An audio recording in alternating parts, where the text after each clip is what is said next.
Tao po! Tao po! May kailangan kayo? Opo, tungkol po sa room for rent.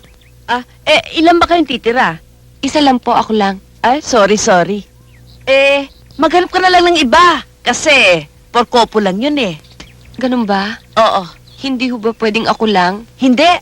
Sa iba na lang.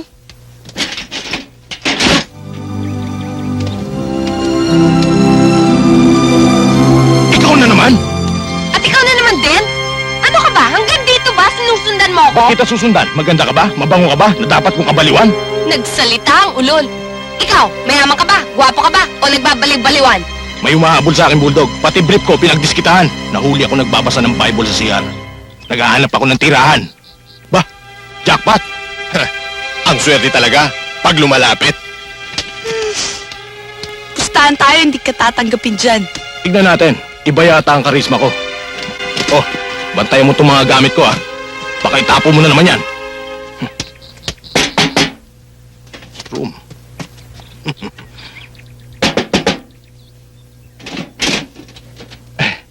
Magandang hapon, ho. Magandang hapon naman.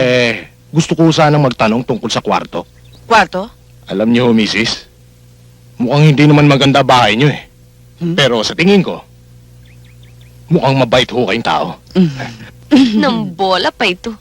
Pustahan tayo, hindi ka tatanggapin dyan. Tumahimik ka nga riyan. May bulldog ho ba kayo rito? Bulldog? Ang ibig kong sabihin dapat to, ang mga patitira niyo rito, yung mga taong matitino. At isa pa ho, ang kailangan, yung mga border na tatanggapin niyo dito, ay yung may mga pambayad buwan-buwan. At hindi yung mga sumasakay sa kalesa. Ay, oo. Kasi yung mga tumitingin dito, mga sinungaling. Dapat ho, huwag niyo tatanggapin yung mga taong ganyan. Lalo na yung mga basagulera. Yung mukhang hindi nagpapahuli ng buhay. Tama ka. Mahirap yung iba-ibang taong nakatira rito. Maiba tayo ng usapan. May asawa ka ba? Kasi ang gusto ko, may asawa ang titira rito. Asawa? Oo. Nasaan siya? Sandali lang ho, Ito ang asawa ko. Anong asawa? Tumahimik ka nga rin, wala tayong matitira. Tumigil ka. Magkasawa ba kayo? Ay, So, oho.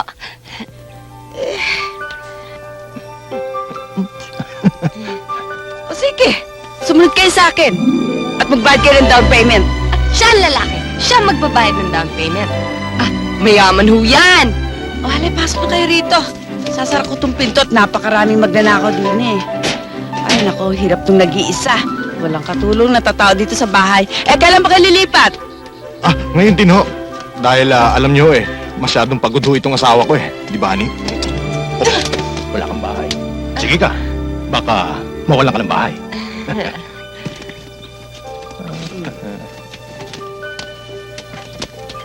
Ikaw ba magbabayad ng down payment?